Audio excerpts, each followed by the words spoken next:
കുട്ടികൾ കരയുന്ന സൗണ്ട് കേൾക്കുന്നുണ്ടല്ലോ. കുട്ടികളെ എന്തു പറ്റി? കുണ്ടിൽ വീണോ?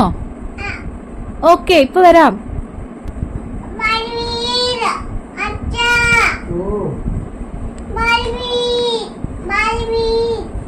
ഇപ്പൊ വരാ ബാലവീർ, ഇപ്പൊ വരാം. എന്താ അച്ഛനെ വിളിക്കുന്നേ? അച്ഛൻ ബാലവീറ?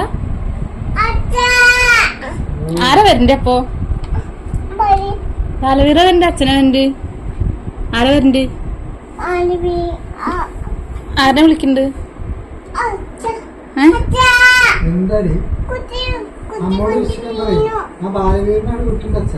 കുട്ടി എണീക്കൂ. രക്ഷിച്ചു കേട്ടോ.